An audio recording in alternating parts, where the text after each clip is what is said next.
시청자 여러분 안녕하십니까? 국정의 바른 소리를 전합니다. 2월 28일 수요일 KTV 대한뉴스 시작합니다.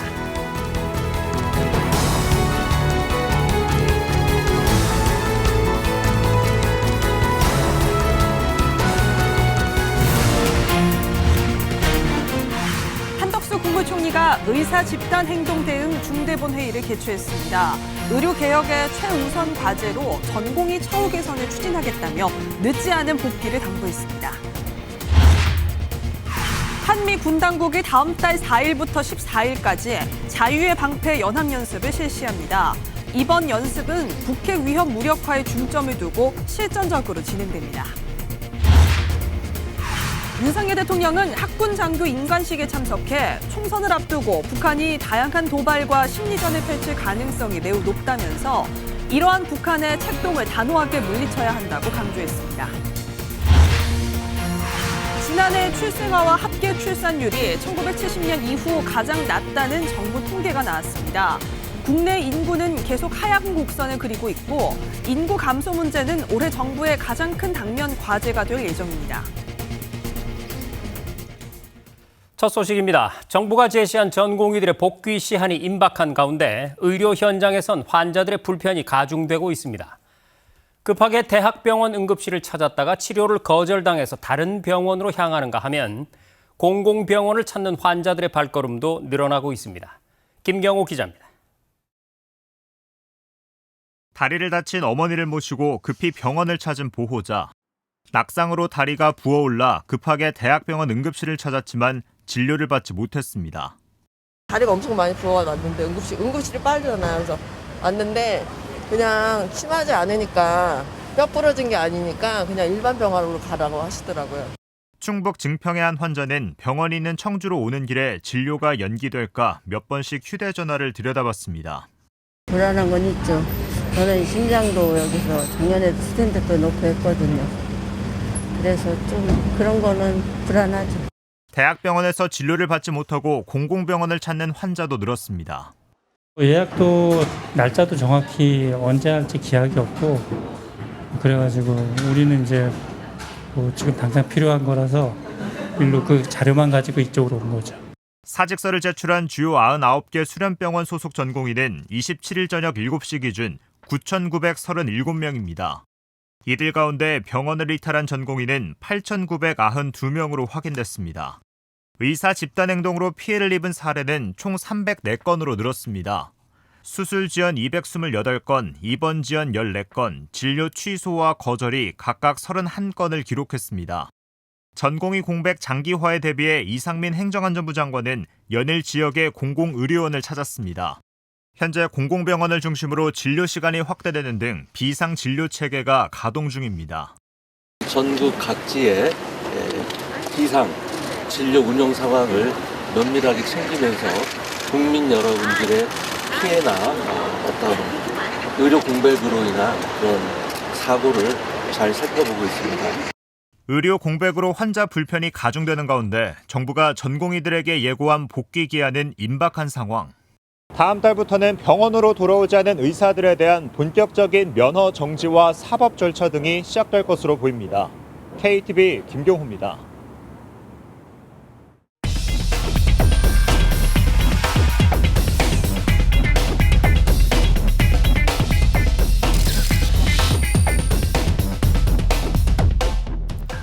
네, 정부가 제시한 전공의들의 복귀 시한이 눈앞으로 다가왔습니다. 취재기자와 함께 지금까지 정부 대응 또 입장 자세히 짚어보겠습니다. 이혜진 기자, 정부가 복귀 시한으로 제시한 날짜가 29일입니다. 지금까지 상황 어떻습니까?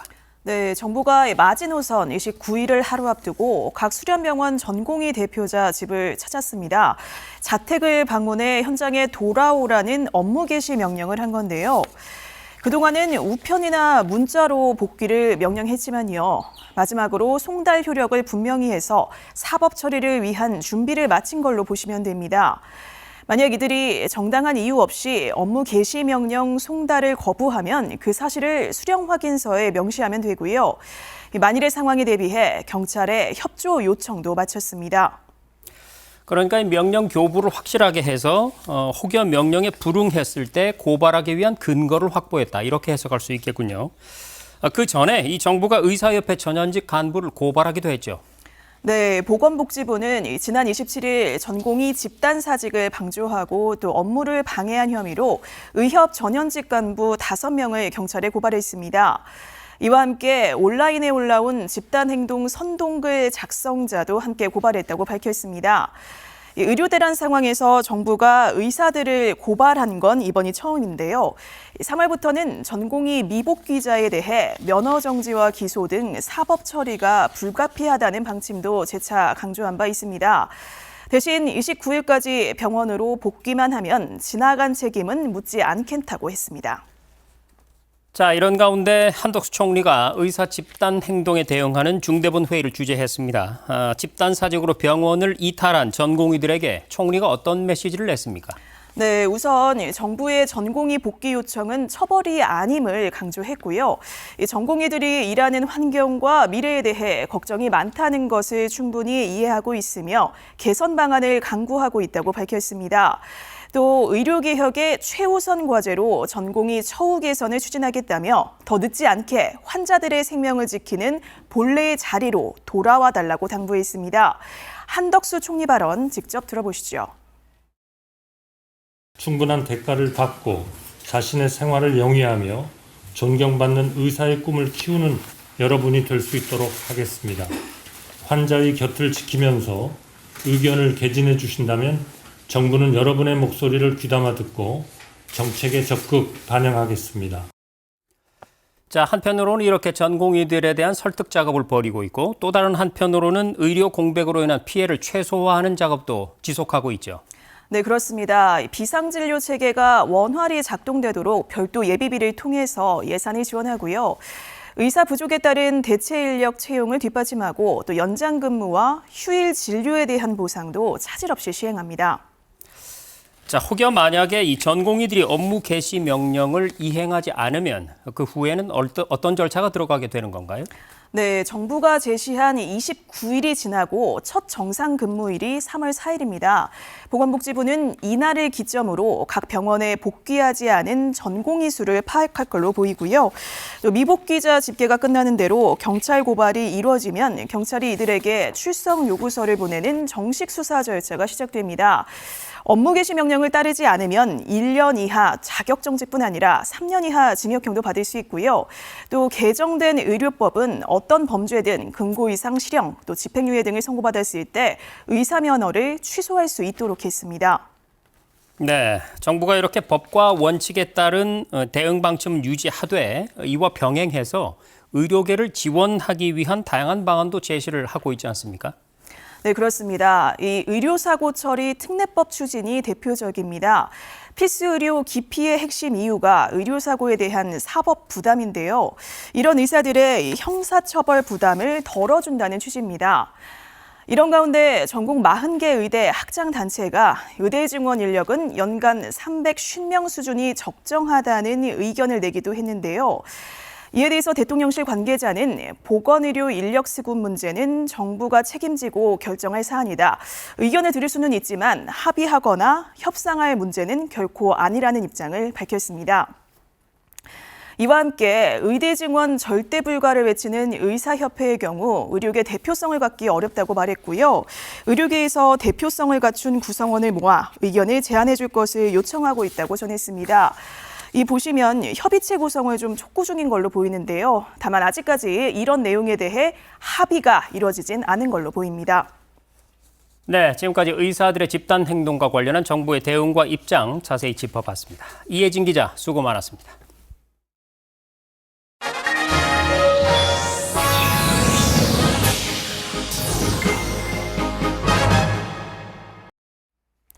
한미 두 나라군이 연합 방위태세 확립을 위해 다음 달 자유의 방패 연합연습을 실시합니다.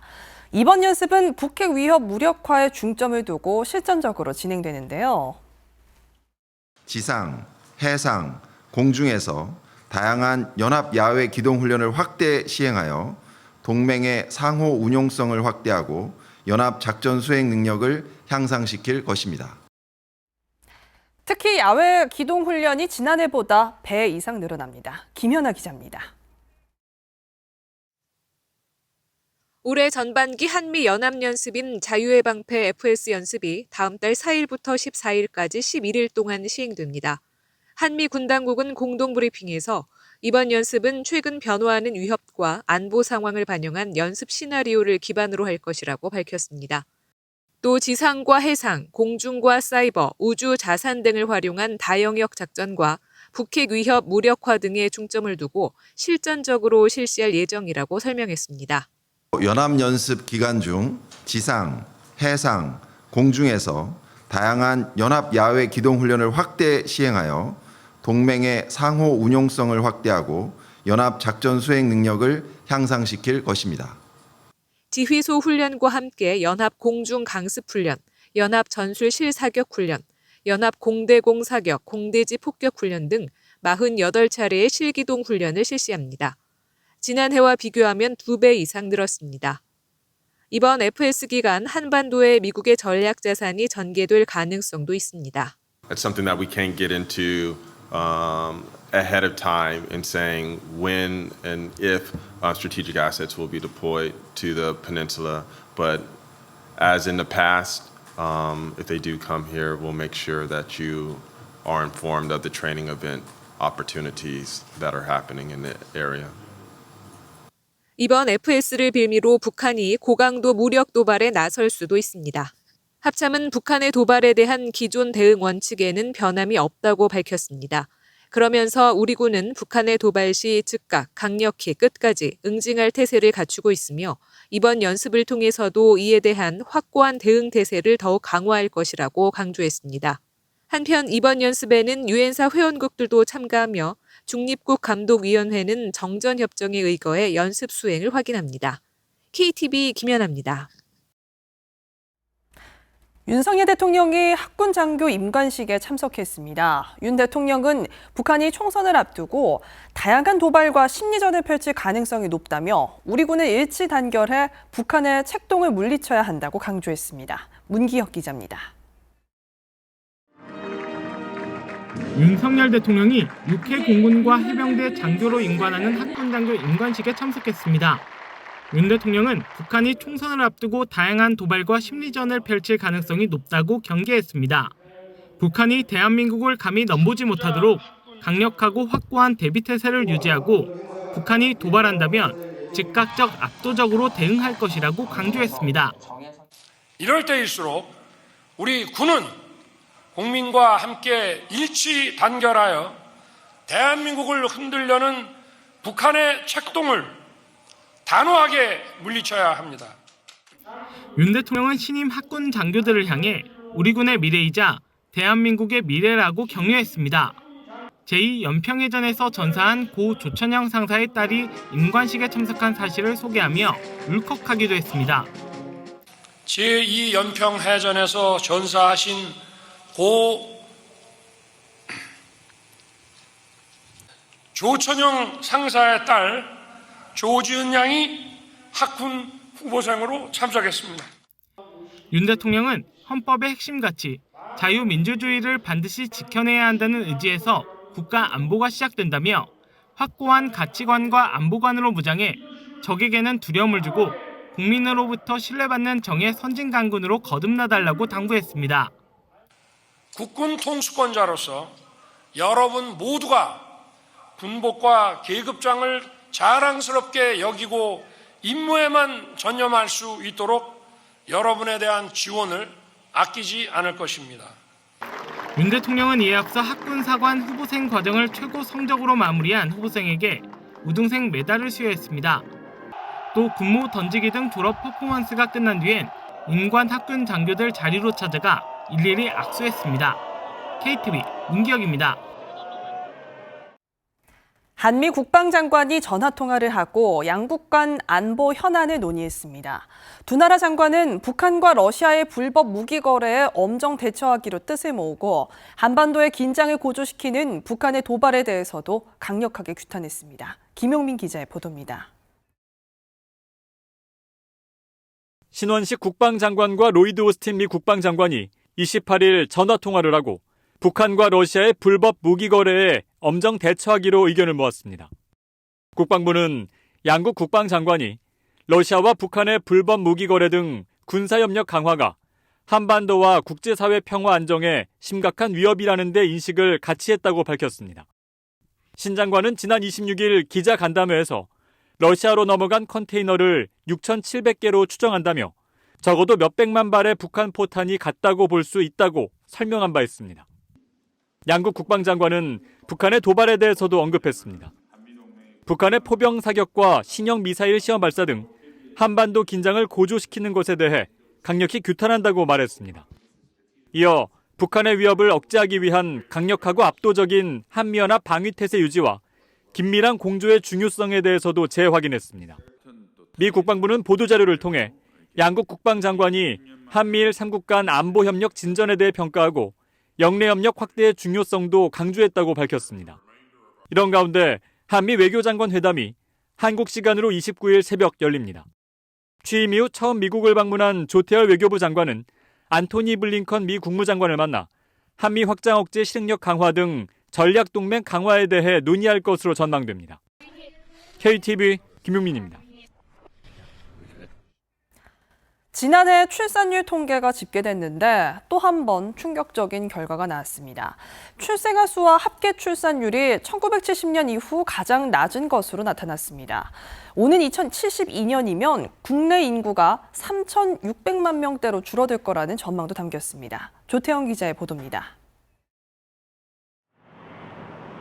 1911년 개교한 대전 삼성초등학교입니다. 1980년대 재학생이 3,000명에 달했지만 현재 재학생 수는 120명 수준입니다. 최근 10년 상황을 보더라도 2014년 280여 명, 2019년 170여 명으로 감소세는 뚜렷합니다. 너무도 급격하게 학생 수가 줄고 있습니다. 25명이 졸업을 했고요. 올 입학생은 13명인 그런 상황입니다. 단체 프로그램을 통해 선의의 경쟁을 할 수 있는 그런 시간을 많이 가져야 되는데 그렇지 못한 아쉬움이 많습니다. 8년째 주민등록상 출생자는 꾸준히 줄고 있습니다. 2023년 한 해 주민등록 기준 출생자는 약 23만 명으로 전년보다 7.7% 감소했습니다. 하향 곡선으로 처음 꺾였던 2015년과 비교해보면 거의 절반 수준입니다. 출생아 수를 비롯해 합계 출산율까지 모두 1970년 이후 가장 낮았습니다.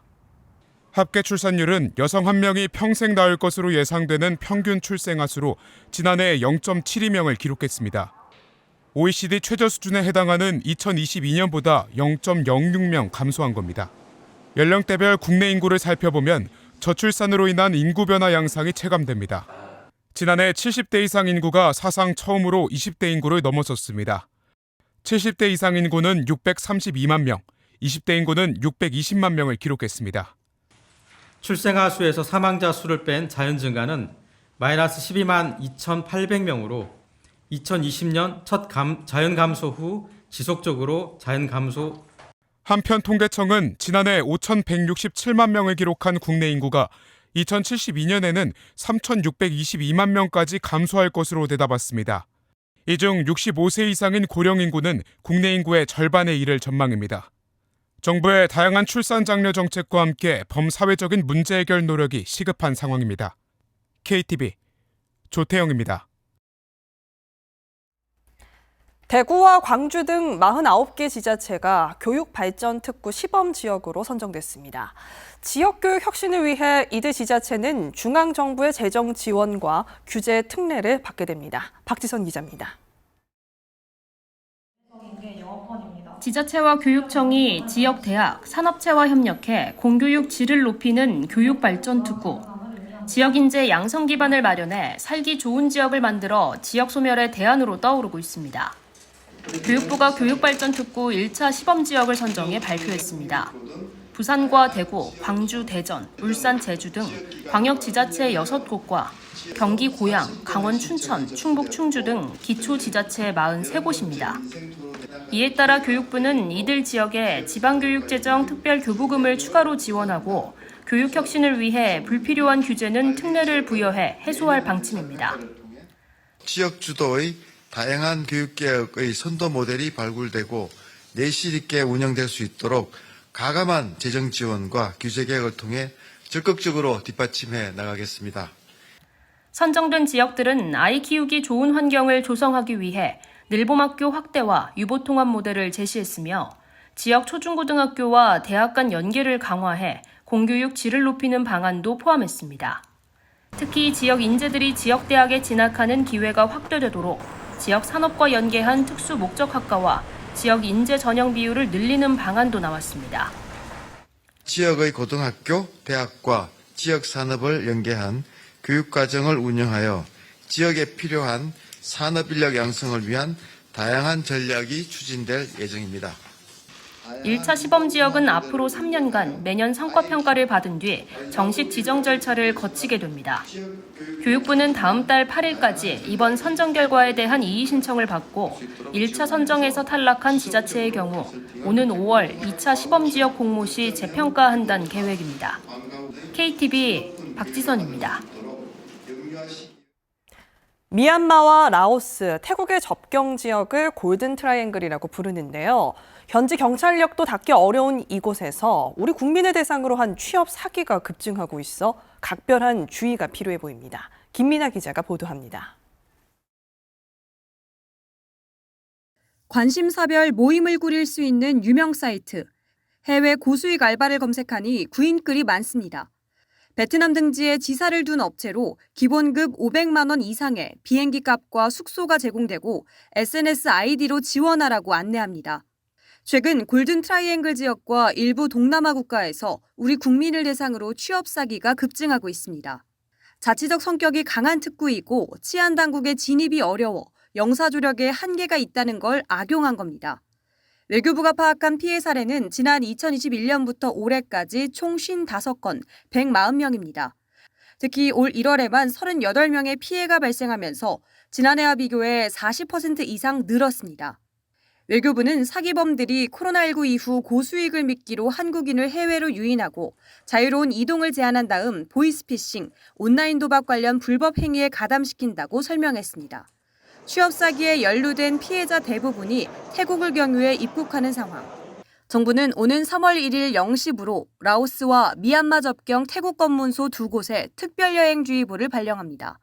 앞서 지난해 11월과 이달에는 미얀마와 라오스 일부 지역에 여행 금지가 발령된 바 있습니다. 경찰청 관계자는 여행 금지 지역을 허가 없이 방문하는 경우 여권법 위반 혐의로 처벌될 수 있다면서 근본적인 피해 예방을 위해 해당 지역 방문을 삼가달라고 당부했습니다. KTV 김민아입니다.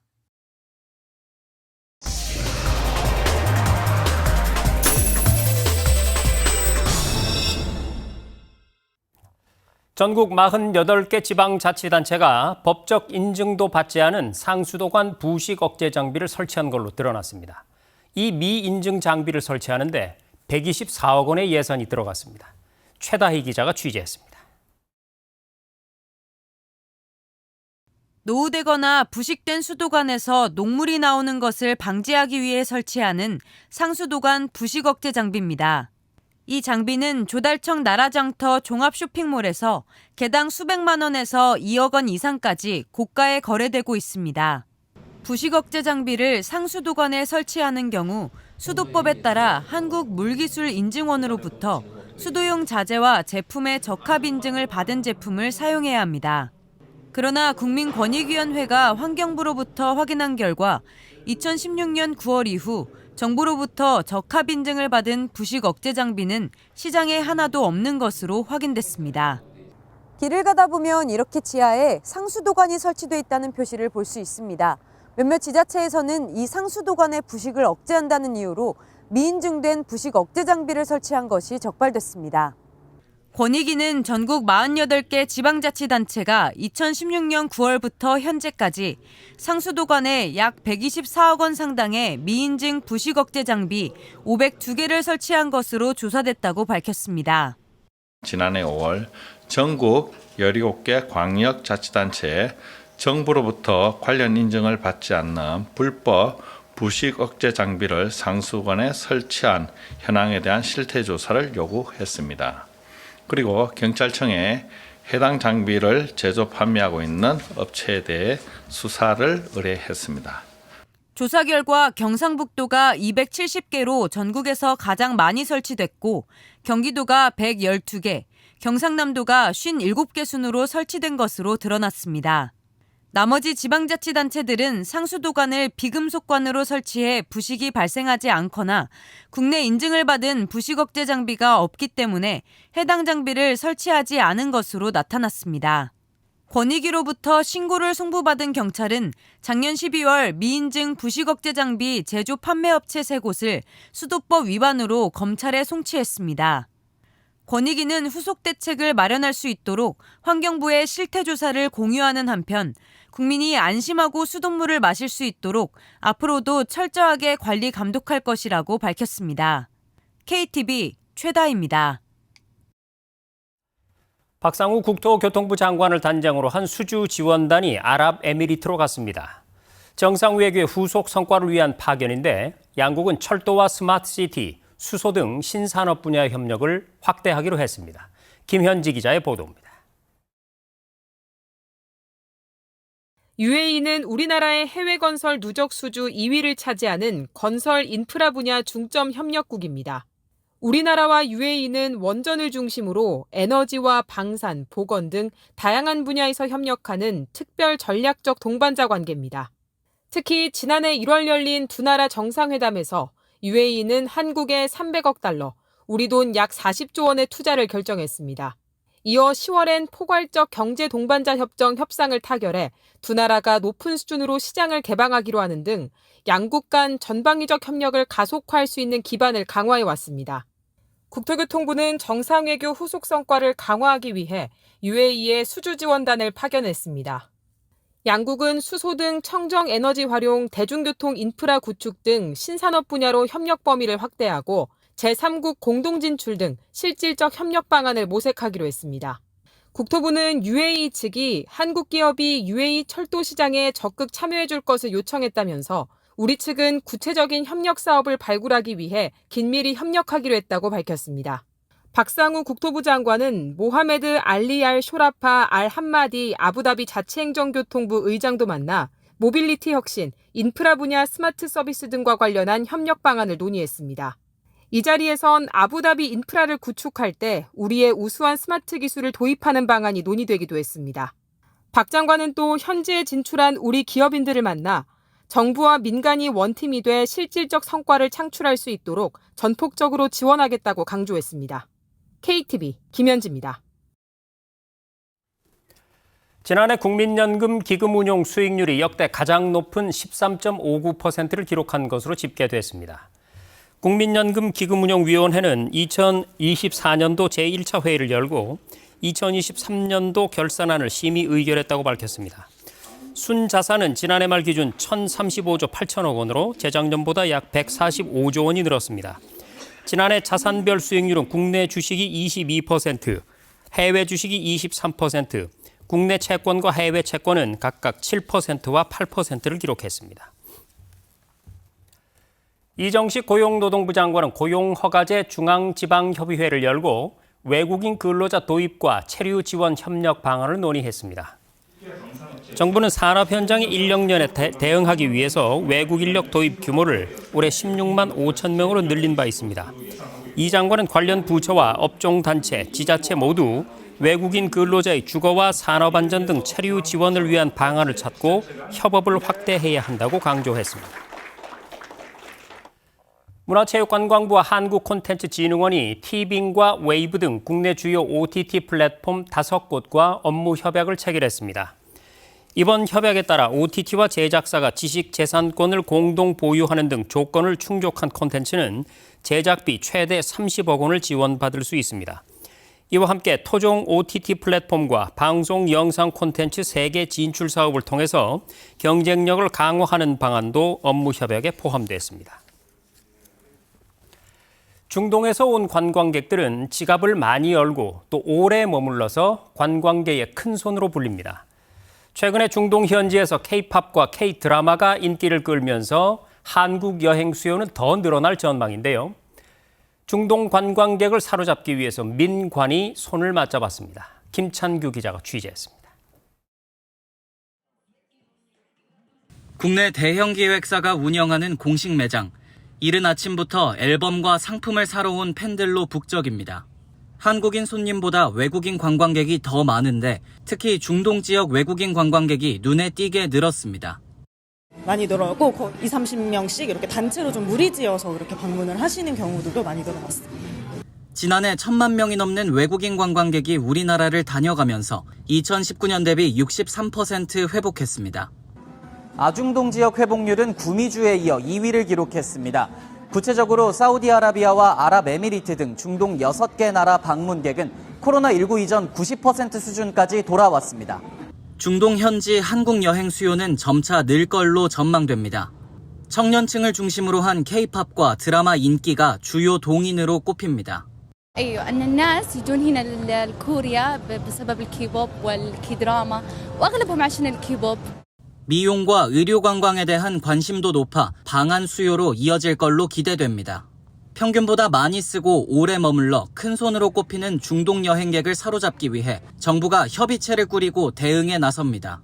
호텔과 의료, 미용 등 31개 기업이 참여하는 한국 속 아랍 세상 알람 아라비 코리아가 28일 출범했습니다.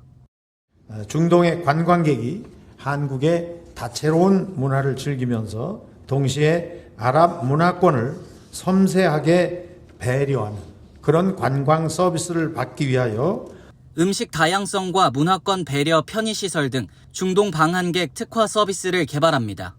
서비스와 시설을 쉽게 알 수 있도록 한국관광 해외 홍보 채널 비짓 코리아와 여행객이 사용하는 온라인 지도로 정보 안내를 늘릴 방침입니다. 문화체육관광부는 개발한 서비스를 활용한 맞춤형 관광상품 개발을 지원하고 중동에서 열리는 한국관광 해외 홍보 행사에서 판촉한다는 계획입니다. KTV 김찬규입니다.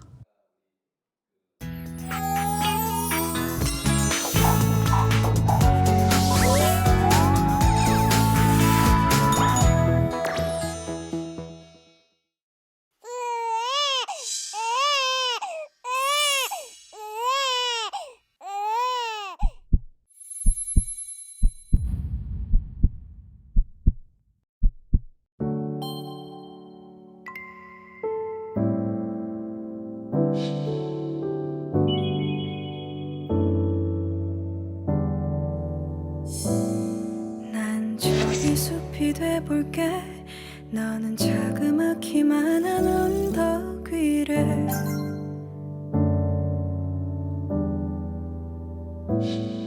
오르며 날 바라볼래. 나의 작은 마음 한 구석이어도 돼.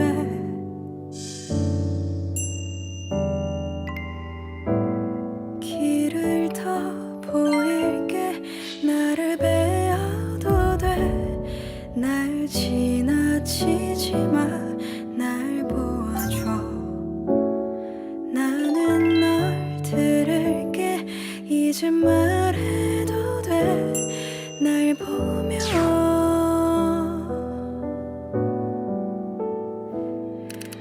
숲이 아닌 바다이던가.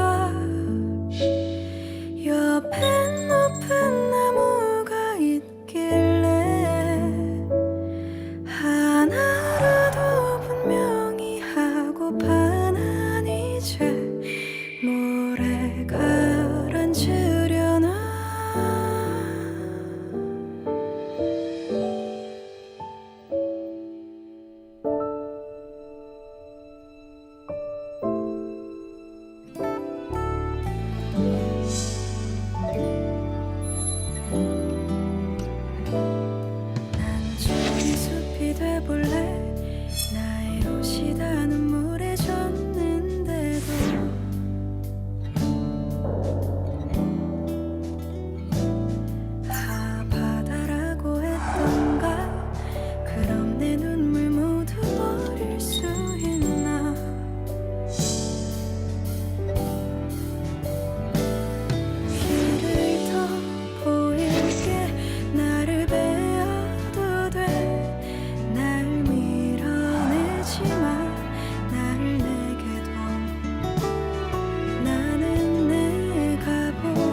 안녕하세요. K웨더 라이프스타일 예보 박성리입니다. 오늘 전국이 대체로 흐린 가운데 충남 서해안에는 빗방울이 조금 떨어지겠는데요. 내일은 충청 이남에 비가 오겠습니다. 비는 내일 새벽부터 내리겠는데요. 충청도와 경북 북부에는 낮까지 비가 내린 후 개겠고 전라도와 경상권은 저녁까지 오겠습니다. 제주에는 밤까지 계속해서 비가 이어지겠습니다. 기온이 낮은 산간 지역에는 눈이 섞여 내려 쌓이겠습니다. 한편 수도권과 강원도에는 낮 동안 산발적인 빗방울이 떨어질 수 있겠습니다. 흐린 하늘로 인해 내일 아침 기온은 오늘보다 높겠고 낮에도 포근해 일교차는 작겠습니다. 서울의 경우 내일 아침 기온은 영상 4도, 낮에는 영상 9도까지 오르겠는데요. 다만 내일 비가 그치고 저기압이 지나가면 북서쪽에서 찬 공기가 내려오겠습니다. 이에 따라 금요일인 모레는 전국이 영하권을 보이며 급추위가 찾아오겠습니다. 기온 변화에 따른 건강관리에 유의하시기 바랍니다. 다음은 자세한 지역별 내일 날씨입니다. 중부지방 구름 많거나 흐린 가운데 충청에는 아침까지 비가 내리겠습니다. 서울 4도, 대전 1도로 아침을 시작해 낮에는 수도권 8도 내외, 춘천은 9도까지 오르겠습니다. 동해안 지방은 구름 많은 가운데 울진에는 아침에서 낮 사이에 비가 오겠습니다. 아침 기온은 속초 2도, 낮 기온은 강릉 7도를 보이겠습니다. 남부지방 비가 내리겠습니다. 제주는 밤까지 이어지겠습니다. 광주 4도, 부산 6도로 아침을 맞이하겠고 낮 최고 기온은 8도 내외를 보이겠습니다. 전해상 비가 내린 후 개겠습니다. 물결은 최대 3.5m로 매우 높게 일겠습니다. 일요일 아침까지 전국이 추운 가운데 울릉도와 독도에는 금요일과 토요일 눈이 내리겠고 토요일에는 서울, 경기와 강원 영서에, 일요일에는 충청과 전북까지 확대되겠습니다. 한편 월요일부터는 다시 기온이 영상으로 올라오겠는데요. 월요일 충청 이남에 비가 시작돼 화요일에는 전국으로 확대되겠습니다. 날씨였습니다. 네, 봄 기운이 고개를 드는 3월, 혹 여행 계획 세우셨는지요? 문체부와 관광공사가 숙박 할인권 11만 장을 배포하기로 했는데요. 검색창에서 대한민국 숙박세 페스타로 검색하시면 자세한 내용 확인하실 수 있으니까요. 많이들 활용하시기 바랍니다. KTV 대한뉴스 오늘 저희가 준비한 소식은 여기까지입니다. 시청해주신 여러분 고맙습니다.